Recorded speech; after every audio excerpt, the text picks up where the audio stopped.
And welcome everybody back to M&Ms Superspeedway for the final race here of the All-Star Race Weekend. We've had 3, 4, 5, even 6 wide racing. We've had wrecks, we've had flips, we've had cars flying, and we've had Dillon Poteet. Thanks for joining me.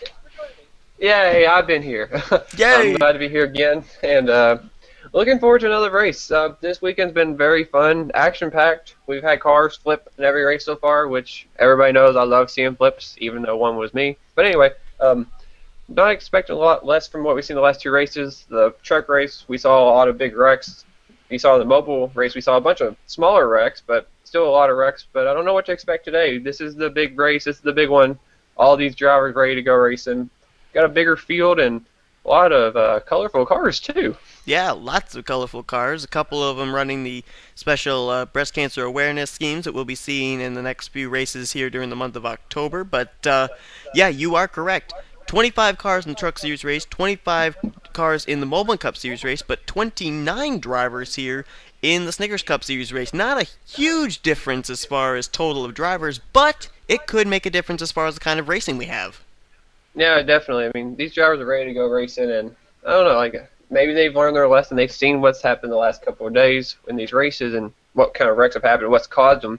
Maybe they'll see what they can learn from that and possibly try to keep that from happening today. And hopefully we see a good race and a lot of side-by-side racing, and hopefully we won't see a lot of big wrecks. But I won't lie, I do want to see maybe a flip or so maybe during this race. I won't lie.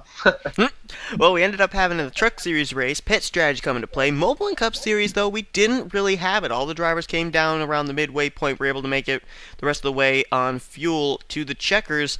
Do you think we're going to see more of what happened in the Truck Series race or more of what happened in the Mobile and Cup Series race as far as strategy here today? I feel like it's going to lean maybe towards more of the Mobile One Cup Series race, just because of the fact that I think these drivers aren't going to have as many problems with fuel, and I think these guys know how to save fuel at this level of racing, and I think they're going to be able to try to make it where they can make it to the end. I think cautions also always play a factor. It could also determine which kind of strategy they will have to do, so we'll just have to keep an eye on the timing of these cautions and see what they do, and that could basically tell how the outcome is going to be in this race. Well, out of the 29 drivers here, only one of them has actually won this race weekend so far, and that's Richard Johnson in the 11. Is it possible for him to go 2 for 3 this race weekend, or do you think the odds definitely are not in his favor? Well, I mean, it is possible. He just came off the win in the Mobile One race, but I don't think it's really going to be stacked in his favor today for sure. And also, like I brought up in the Mobile One race, the fact that Fords have been dominating this weekend, that could also play against him, just in the look of how Fords have been up there at the front all of these races. So maybe we might have to look at a Ford possibly trying to make it a trifecta this weekend to try to keep the weekend Ford domination going.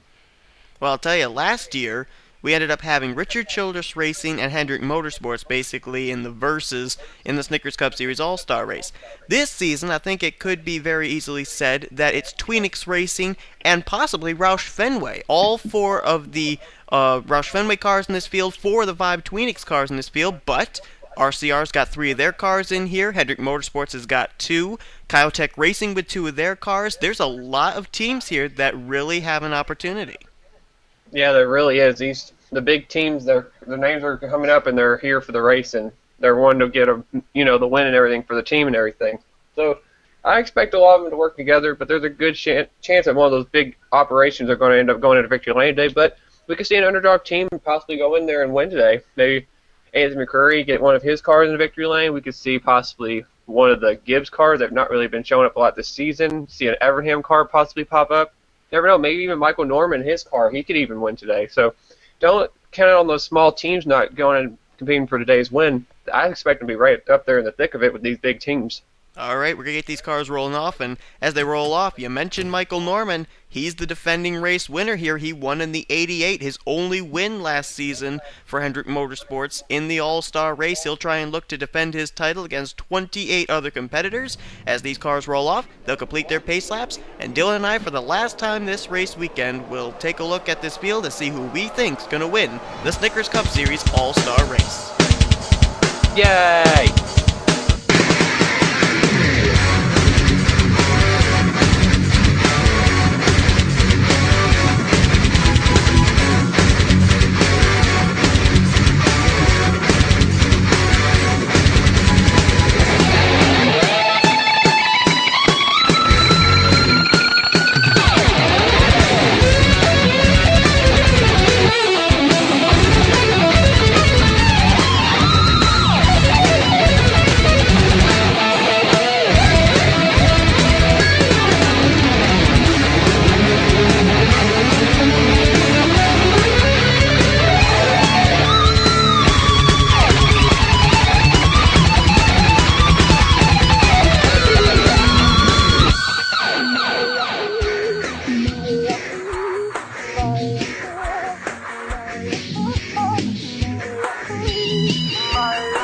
Getting ready to go under the green flag. Cars in the back straightaway will get the green flag when we come back around. And we're going to switch things up. I'm going to actually be making my pick here first on who I think is going to win this race. And I'm going to go with a guy who's actually got a good qualifying spot and is starting up on the outside of the front row. I'm going to go with the defending champion, John Cittadino. Not basically because I think he's got the best car out there, but because I think being the defending champ and the way that this season's been going, he needs to win this race if he's going to get himself back on track and defend his title. The luck has not really been coming the way of the 6-time winner from last season. I think John Cittadino needs to get his luck turned around, and we've talked about how this track and this race can be a momentum builder for the second half of the regular season. I think it is crucial that 42 car get back to victory lane as soon as possible. Yeah, I was actually glad you did that because I was actually going to pick him, so I'm glad I let you go first. My pick, I'm actually going to go on a different road. I'm actually going to go back with a driver that was really good early on in the season that kind of fallen off a little bit lately. I'm going to go with the 17 of Dougie Shears. I don't know why, but I feel like Dougie has a great opportunity to win today. I expect to see that Roush Fenway car going up there and possibly contending for the win. Like I said, I'm expecting a Ford to possibly win today, and that Zest machine might be up there toward the front. He could very well be, of course, a former Snickers Cup Series champion in his own right, so we're going with the former champs, it looks like. As the green flag is out, I got to try and work these cameras to go up to the leader. There we go. Dylan Young running that special pink Donna Young paint scheme, and he had a fast car in practice, got himself on the pole position. Yeah, and like I said, I'm glad we didn't pick the same person. That was ironic when we actually had the same pick. But yeah, Dylan running one of the couple of pink cars, I believe, in the race, and good to see him running good and a tribute to his mom that he lost about a year ago. And good to see him run up here, and hopefully he competes well. Maybe he can go for the win stuff in that too. Yeah, there's a lot of drivers actually after this All-Star Race weekend going to be running special pink paint schemes. Cole Daly going to be driving a pink car. I think Drew Austin as well, and then Mary Cole in the 4 pink Hershey's car. Is Silver Fox is actually going to lead this lap, and kind of an interesting paint scheme. Looks very similar to the 31 he drove in the Mobile Cup Series All-Star Race. Yeah, Silver Fox ran really well in that race. He kind of got shuffled back near the end of the race and really didn't compete up there when he wanted to be up there. But I expect to see Silver Fox up here once again like he was in the Mobile One All-Star race. And looking right down there on the bottom, the defending winner of this race, Michael Norman, is up here battling for the lead. Yes, he is. He is right there going underneath of Trent Dunham. And here comes one of those one-race deal drivers, Jordan Davis in the 97. Now, kind of ironic, Jordan Davis going into a, oh my goodness, big wreck. And they are flipping. Why is it whenever I get ready to explain something, they always wreck? Oh, lots of cars sliding on the roofs. Both Joe Gibbs cars are in it. Hayden Klein's in it. There's the Drew Austin, Jake Cole, who ended up finishing second in the Snickers shootout. Well, it didn't take long for a flip to happen. We saw a few of them, so I guess the weekend sweep is complete. I guess so. There's the Hayden Klein machine. There's Charles Jackson, who is actually the current Snickers Cup Series points leader. He got in due to a win he had last season. He's probably glad that this race isn't a points race now. Richard Johnson, who ended up winning the Mobile Cup Series All-Star race, not going to be able to go 2 for 3, doesn't look like, as he's pretty badly mangled. And Gibbs took a pretty big hit right there. There's Jake Cole. And James Silverfox was able to hold on to the lead over Michael Norman. Then it was Jordan Davis, who I'll say it real quickly now, who actually drove last season for Roush Fenway Racing. They got him back here in a 5th Roush Fenway Racing car. James McLeod currently is in 4th, and Trent Dunham is up there in the 5th position right now with the Snickers Shootout winner, Alan Tanker, running up in the 6th place. So we'll jump back real quickly, look at a replay. Looks like Silver Fox is going to come down pit road, and I think he's going to be the only one coming down pit road here. Nope, Cittadino's coming, so is Jeffrey Buckeye. So some interesting strategy here. We'll jump back quickly, look at a replay as pit stops are going on here on lap 3. Alright, we're here looking at the 11 of Richard Johnson to try and pinpoint where this wreck actually started. And actually going under my pick right here, Dougie Shears, and looks like the 39, Jake Cole, just stuck his nose in there. You know, we've seen this all week long. In the middle groove, whoever's in that middle groove, they really kind of crowd whoever is on their inside in the turns. And I think that's another case here. Well, maybe not. No, Jake Cole went up into the 11. Yeah, it looks like they're going to hook together. 39 did make contact, and they were still together. Right in front of the 91 of Austin Ogo, I think, who actually misses this wreck. His teammate, Drew Austin, Drew not so Austin lucky, gets though. through. So Dillon Poteet got through. Hayden Klein just going to get hit by the 11. And look Johnson at the Dino hits. made it through. Oh, look at the 20 car up there. And now the 11, the 9. Look at the 20 up in the air. There's 3 cars airborne right there. Yep. 9 of Austin, 39 of Jake Cole, and then the 11 gets flipped over. We have borderline car sex here today at M&Ms Superspeedway. Charles Jackson in the back there having himself another mayonnaise They- moment. Look, M&M's even blocking it right now. It's not good for children. Censorship at M&M Speedway. Who'd have thought it? Work at its finest. Oh my goodness. And then watch, as soon as they disappear, it's not happening anymore. See? Censored. How about that? Oh, the irony of censorship here at M&M's. Whoever Oh, thought my a candy goodness. could censor stuff? But what a tough break there. Hayden Klein there in the 27. Drew Austin, who's been up there battling for Rookie of the Year honors all season long. Jake Cole, who was able to make it in by finishing second in the Snickers shootout. Charles, who's had a great season so far, current points leader, and Richard Johnson. And just like that, poof, Joe Gibbs Racing's out of this. Yeah, and RCR lost a car in Evernham. We just saw one of them was leading the race. Silver Fox is out. One of his teammates is now out of this race. He's still got Ogo, but I don't know. That's going to be interesting to see what happens there. Yeah, kind of like the good, the close, and the ugly. You got Silver Fox leading. Ogo just barely missed that wreck, and Drew Austin was the one that took the hit. Yep, that's going to make it where Silver Fox is going to have to try to find Austin Ogo now, who's kind of a one-race deal teammate. You're going to have to try to find a way to work together. If not, he'll have to find somebody else now since Drew Austin is full-time teammates out of it. Well, it might not take him long to find Austin Ogo because we saw that James Silverfox actually did come down pit road along with about 2 or 3 other drivers, so he'll be starting near the back of the pack, and I think that's going to turn the lead over to Michael Norman. We're going to find out as we head back now to the restart. Oh, boy. Getting ready to go back under the green flag. A couple of drivers did indeed come down pit road. Jeffrey Buckeye, John Citadino, and the guy who was leading, James Silverfox. And now the lead's been turned over to Michael Norman, who has won this season at Castle Gorge and looking pretty doggone good up here at the front right now. Yep, and this is where he wants to be. It's a familiar sight for him since he won this race a season ago. He would like to stay up here. Got a couple of drivers are just kind of up here right now. Got not Austin Ogo, I was about to say the same thing. Jordan Davis up here right behind him. Didn't know who really he's going to work with him. He got a good friend in 3rd place right there, and 4th, I guess you could say. You got James McLeod and Trent Dunham. It looks like he has some friends up here, but I don't know. Those Twinix cars are always indifferent with like the Hendrick cars, but Michael being with his own team and everything could probably try to work with one of those Chevrolets, but we'll have to wait and see. Yeah, you know, we also have been saying that this All-Star Race weekend has been kind of catering to drivers that kind of were a little under the radar. We didn't talk much about Stephen Paul III. He won the Truck Series race. We didn't talk much about Richard Johnson. He won the Moldman Cup Series race.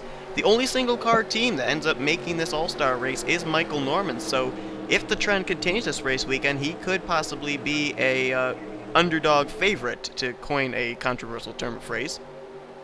Yeah, and he could be the first driver to be a non-Ford to win this weekend as well. And he could also be the first driver to ever win 2 All-Star races in his career. No driver has yet been able to win multiple All-Star races. That's another thing he has to try to do. There's not a lot of pressure Lots now. of pressure. The pressure is not on him right now. Oh, man. Jordan Davis lines up in 2nd, McLeod up in 3rd. 4th place is Dunham with Alan Tanker in 5th. 6th place is going to be Sean Henley. We haven't talked about him. McCrory will be in 7th. 8th place is going to be Cole Daly, the fan vote winner, with John Radigan and William Duncan completing the top 10. The green flag is back out now. One driver that I just said there in the top 10 is Anthony McCrory. Now, we do know that the Cowtech racing drivers, Noah Hart, Ralph Mason, and McCrory, will be going over to Audi, making their debut next week at Darlington. It would really be big for them if they could head into that debut with a win here in the All-Star race. Yeah, that's going to be interesting to see with Audi joining the phrase and everything. It's going to be interesting to see what happens there. Try to go out with a bang right here before they switch manufacturing and try to get one of their cars possibly the victory lane right here with either McCurry or Mason trying to get up there. And here comes James McLeod to the bottom. I'm seeing John Radigan coming up here, and of course we know that Jake Cole was involved in that wreck there, and that took him out of the race. But we've talked about this weekend, really not a whole lot of teammates working together here, so not really a hindrance, I don't think, to the 14. What do you think? I shouldn't be a problem. If he can stay up there, he should be in contention. John's ran pretty well so far. Like I said, keep your nose clean is always the first thing you want to do. He's got just try to find whoever he can to work with. Like I said, just try to find the fastest way to get to the front and just work with that person. I mean, that's all you can do. Well, our picks right now kind of running a little bit at the back of the pack. Maybe strategy. Dougie Shears there in the middle near the back of this pack, and John Citadino ended up pitting. He hasn't yet worked his way up to the front, but some drivers that are working their way up to the front are two Hendrick teammates, Aaron Williams Jr. and the fan vote winner Cole Daly. And they were really close off that corner, I believe, with the 29 as well. And yeah, they've been working their way to the front. They're actually found each other. Don't know if they're going to work together. Doesn't look like it at the moment. Man, they're really digging on that bottom lane. It's going to be really close in this corner. Oh, I'm sorry, there was another Hendrick car there, too. I failed to mention. It was actually Tim Walsh. I thought there were only two Hendrick cars, but there actually are three, so a fail on my part. Yeah, Tim's sneaking back there. He's in that Kellogg's number 5 car, looks like. He's working his way up on the bottom as well. Tim's another good restrictor plate racer, trying to get up there with his teammates, possibly. Anthony McCurry in the 61 in a Toyota this week before he switches is going for the lead. Yes, he is. He's looking for the top spot, but maybe not for long. Look at the 24 and the 29 both going 3 wide here, and you know that Adam Chambers doesn't exactly care for this racetrack right now, this race weekend. He's not exactly had the best of luck here, especially in the Mobile Cup Series race. Yeah, I was just looking. That was the second lap in a row. He's pinched down, or almost pinched into a Hendrick car. He's had to stay on the bottom and avoid, I think it was Cole Daly 2 laps ago, and that past lap was Aaron Williams right there. So he's been in a bad situation the last couple of laps. He's finally off that line. And there's the guy we were just talking about, Tim Walsh. He's up here. And I see Wonder Boy on the bottom. Yes, indeed. The Ricky Bobby colors coming to the front. Dillon Poteet, who's had, I think we could safely say, the most terrible race weekend so far. He ended up flipping in the truck race. He wrecked in the Mobile and Cup Series race, but good representation for Tweenix right now, currently right up in the thick of it. Yeah, he's had a pretty bad week. We saw his wrecks. Him and Adam Chambers are at the top of the list of probably having the worst weekend so far. And I think at this point, those two drivers just want to finish a race to say they didn't wreck in all 3 races or whatever. So I think that's what Poteet and Chambers' objectives are right now. Just try to be here at the finish and try to go for the win. You know, we were talking about the teammates working together, and I did notice on that inside line the 6 and the 99 were working together. Then they were split by John Radigan, and then behind them, you had the 16 and the 97 working together. So Roush Fenway looks like they are utilizing the teammate workmanship just a little bit here. Yeah, it looks like they do. They having 5 cars. They add Jordan Davis into the equation today. Jordan can really play an X factor for one of these Roush full-time drivers to go to victory lane or possibly get it for himself. That's just another driver for them to help during this race. So having that 97 could be very beneficial for that Roush team. Yeah, and a little bit of irony, Jordan Davis ended up also running full-time last season in the Mobile One Cup Series. He ended up being an actual chase contender, and he drove the number 28 that went to victory lane with Richard Johnson. Oh, we got cars There's in the a lot apron. of irony right there. Ooh. I think we may have just had a wreck. There are some cars running the apron as if someone spun off of turn 2.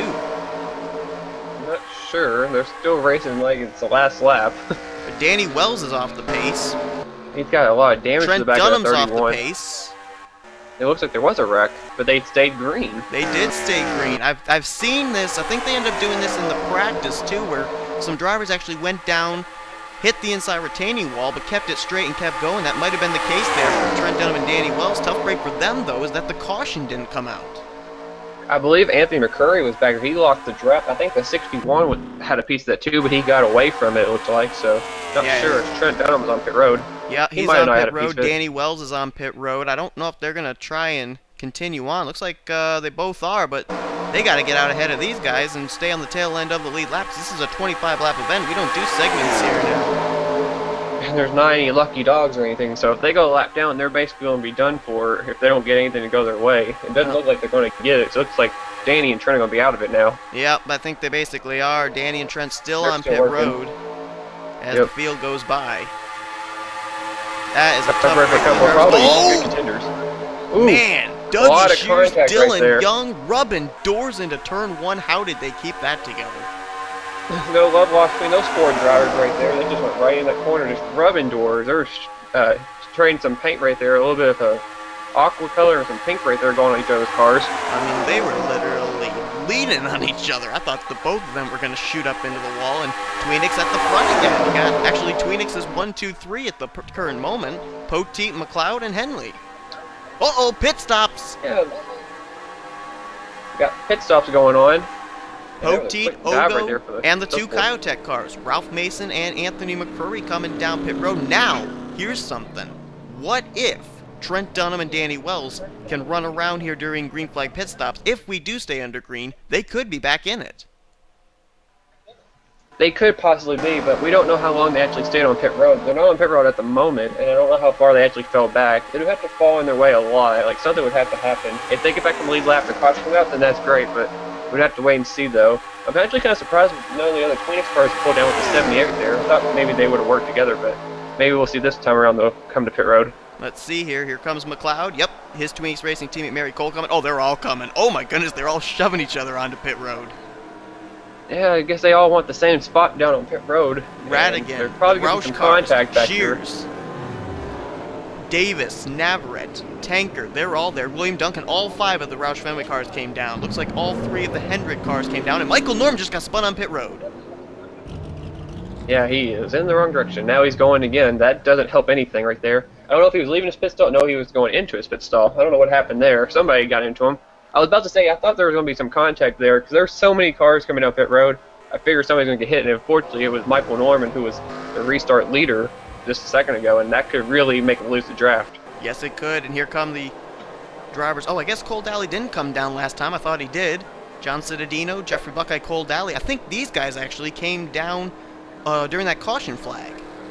Yeah, it shows you they went a couple more laps right there. Not much of a difference with them pitting, but... And there was Trent Dunham and Danny Wells going by, so it's going to be very interesting to see if those guys get back on the tail of the lead lap. If they do, that'll be quite a comeback.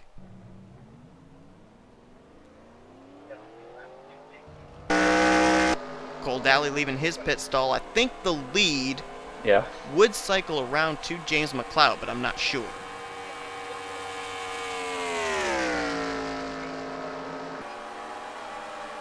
James McLeod. Way up there. He's right ahead of Alan Tinker, I should say. A little bit ahead. Well, they're not listing him as the leader. They're actually listing James Silverfox as the leader, but I don't think that's correct. Let's see if they update it this time around. The 19 maybe didn't pit. I don't even know where he's at. I don't either. Trying to find him. Well, there's the 12, and the 88. I think 88 just passed him going off pit road. Wow. I think he very well Cole Daly got yeah. up to speed a lot faster than the 12 right there. Let's see here if... Yeah, I haven't even seen the 19. That was weird. He must be behind them. Yeah, I didn't even see him come down pit I believe road. these should be the 2 leaders. They're way ahead. Let's see if they do update it as I think, wow, if this is the case, you got these 2. And no, they're still saying Silverfox is the leader. Oh, there he is. Now he's coming down pit road. Where are the... Well, Silverfox was trying to pull something off, I guess. I don't know if there's really much of a point making it stretch that late. He was out there without any drafting help, and he probably was going to lose a lot of time. He might not even be in the front pack now once he gets back on the racetrack, unless he does something really quick and leaves.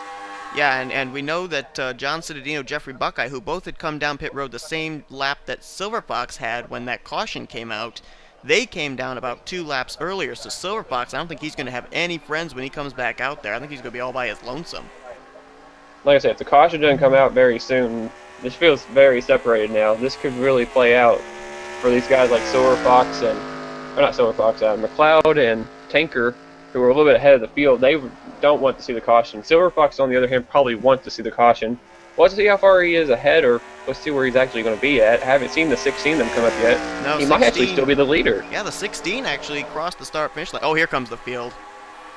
And they're going to leave Silverfox behind. Boy, he almost pulled that off, though. He might actually get to the tail end of this pack and might actually be okay. So Silverfox might actually got away with it. And you're right, this field has really broken up, and we're going to have a total of 6 to go when we come here to the line. And now it's the list of contenders has gotten rather small. I see about 8 cars up here at the front pack. That might be basically it. As they cross the stripe, let's show you those drivers that right now are in this front pack. We got Alan Tanker, we got James McLeod, Ralph Mason, Cole Daly, Austin Ogo, Dillon Poteet is here, and then also just straggling behind there is Jeffrey Buckeye and James Silverfox. And here's the second group: Radigan, Jordan Davis, Tim Walsh, and Mary Cole. We haven't talked about Mary today. She's actually worked her way up here and maybe try to get this 4-car team back up there. Maybe we can get them up there to that front pack and maybe Mario's a chance at it. We haven't really talked about that Tweenix Racing team. Here's another group of cars. You got Chambers, Henley, Dougie Shears, Anthony McCurry, Emilio Navarrete, and John Cittadino. Both our picks back in this third group. And they've only got 4 laps to catch up to first the second group and then to this lead group. I'm not sure if there's enough time. I think this first group's too big for them to overcome, and they're all working together. And look who is up here at the front. A couple guys we haven't even talked about all day. Ralph Mason and Austin Ogo. My goodness, Mason ended up taking that wild ride in the Mobile One Cup Series race. What sweet redemption it would be for him to pick up the Snickers Cup Series win. And he, like we were talking about Michael Norman, he would be the first driver to win multiple All-Star races as he won the Mobile One All-Star race last season. Yeah, that would be huge right now. And I'm trying to look up here to see what team-wise we have, and I don't think we have anybody with a teammate up here at the front. This could play out really big time in the end of this because there's no 2-car teams or anything up here. Actually, I do see one. 2 Tweenix cars. Yeah, but I forgot McLeod. The color of the McLeod's car is kind of different what I'm used to seeing, so. He's running that. I don't know, maybe. Oh, they're 4 wide right there. Alabama scheme. Yeah, they're 4 wide right there. Mississippi So, scheme. Something like that. That college. Yeah, that college. McLeod and Poteet are about the only shot at working together teammate-wise, but they're not even hooked up with each other. Poteet's on the high side, McLeod's all the way on the bottom. They're basically trying to freight train around Silver Fox and Ralph Mason as Jeffrey Buckeye gets around Austin Ogo for the lead. Yeah, Jeffrey Buckeye out of the Penske Germain Racing Stables, former winner this season at Phoenix. And another thing, Buckeye is the only driver in this front pack who actually has a win this season. All these other drivers are in, either transferring in via the fan vote, finishing first or second in the Open, or being a former winner from last season. Oh, and we actually have some more teammates here. We got the 91 and the 19. Didn't we see that? Another thing, I couldn't remember the colors. Silver Fox and Ogo. We were talking about that the first caution. Remember we said Silver Fox has to find another teammate since Drew Austin's gone. He has Austin Ogo here. I didn't actually think they're actually going to be able to find each other like this, and they're right there. No, yeah, well, almost. Silver Fox just about got turned by McLeod. Yeah, he did. That was close. And I'll tell you what, as these guys continue to race 3 wide amongst themselves, I don't know if there's time, but this second group is slowly reeling them in. They have closed it up. They were about 4 seconds back. They're now about 2 seconds back. We may have about 10 to 12 cars battling for this win as we have 2 to go. I just looked. They think they lost the 10th that lap. They would have to hook up again. They need to get single file. Tim Walsh being on the bottom is not going to help them out like that. So let's wait and see. But man, Evernham's looking really good at this point. Silver Fox and Ogo right now, nose to tail on the high side. But Jeffrey Buckeye, Dillon Poteet, Cole Daly on the bottom. See if they get that bottom lane working as we're getting ready to take the white flag. Yeah, 2 more turns before the white flag. About 8 drivers look like they're going to be poised to try and battle for this. Who you looking at here as we come to the white? That Wonder Bread car is looking really good with Ralph Mason. Those two are kind of hooking together right here at the end. We'll have to wait and see, but the Evernham cars got separated. Here we go. White flag is in the air. Ralph Mason looking to the inside. This may be a battle for second. Nope, looks like Buckeye's going to hold second place. It's going to be actually a battle for third. Poteet getting moved to the high side. And here comes Buckeye to the inside of Austin Ogo. It's going to be a win for one of these two drivers. Kind of a under-the-radar kind of winner for one of these guys. They can pull it off. Mason and Daly and Poteet are trying to catch up. Here comes McLeod, and Silver Fox is starting to fall back. And don't forget about Tanker up there as well. Oh! Poteet just crossed 3 lines and almost got into Ralph Mason, and he is there! Coming off of 4 for the final time. It's going to be Buckeye, Poteet, drag race to the line. Oh! Who is it going to be? I think it was Buckeye, but Buckeye I don't know. got him. I think Buckeye got him. Oh my goodness. I'm looking, trying to see. Yes, officially Buckeye did get Poteet at the line, but that was, I think, the closest finish so far this weekend. What a photo finish. Holy cow. And look what happened. Another Ford won today. Oh my goodness, the Ford sweep. There was only about 2 Fords up in that front pack, I believe, and one of them won it, and I think the other one was like the last car in that pack. Wow. Oh my goodness. Jeffrey The Buckeye. Ford trifecta is complete, along with the flip trifecta. Jeffrey Buckeye's entire Snickers Cup Series career has been with Penske Racing and then the newly formed Penske Germain Racing. 1 win, and now an all-star race victory. Well, that was a underdog win, I guess you could say. Jeffrey Buckeye, he's been around for a while, but I mean, with the situation, we didn't really expect him probably to win that race. I was actually looking at one of those Evernham cars. If they could have hooked up the right way, Ogo and Silver Fox, I thought one of them were probably going to win. Or if one of the Twinix racing cars could have hooked up, but didn't happen. And like I said, the teammate chemistry had to be a big factor with Silver Fox and Ogo not, racing with each other that often. That probably played a factor in that. Oh, and McCurry just hit Citadino. I don't know what that's about. Wow. I guess Anthony's figuring I'm not going to be using this Toyota anymore. Might as well do something dramatic to end off this Toyota run. Yep, that was an interesting situation, but good run for Jeffrey Buckeye and a great win for him, but that has to be a heartbreaker for Dillon Poteet, who's had a terrible season, and he needed a win pretty bad. Ralph Mason, a couple drivers up there, just wanted to get a win, and just missed it by that much. That was a close finish, though. That was, and Poteet actually had the drafting help coming down the front straightaway, which made me really think that maybe, just maybe, for the first time this weekend, that inside line was going to get the edge at the start-finish line, but just, I think, a few hundred feet was just the difference that Buckeye was able to stay ahead. I mean, it happened. They had a heck of a run on the outside. That line's been the preferred line all weekend long, and it is what it is. And Buckeye somehow held on. He had a little bit of draft help, but I really thought that Mason-Poteet combo was really going to be a difference maker right there. They didn't hook up as well as they probably could have, and maybe could have got a bump to help Poteet get the win. But Jeffrey Buckeye did hang on, and that's a great win for that Penske Germain racing team right over there, getting that win and keeping the Ford streak alive. Yeah, that's incredible. I don't think we've ever had it where one manufacturer has actually won all three of the All-Star races in the same season. That's get out the history books and write a new chapter. Yep, we'll remember that. That was an interesting weekend and good weekend for the Ford camp. They did really good. Yes, they did. Buckeye with the win. Poteet coming up second. Mason was third. Austin Ogo. Nice run for him in that one-race deal. He'll get fourth. Cold Alley started dead last in this race because he got the fan vote, and he was able to come away with fifth place. Yep, he was the leading driver for Hendrick, too. James McLeod, he got sixth. Alan Tanker ended up getting in by winning the Snickers shootout. He got seventh. Silver Fox was eighth. Ninth place, a great run there for Jordan Davis. Actually, both of our drivers came in with one-race deals, finished in the top 10 today, and Tim Walsh completed out the top 10.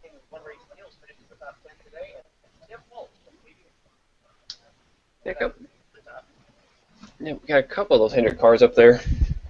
Yeah, a couple Hendrick cars, couple Twinix cars. But, Dillon, I hate to say it, but the race weekend is over. No. No.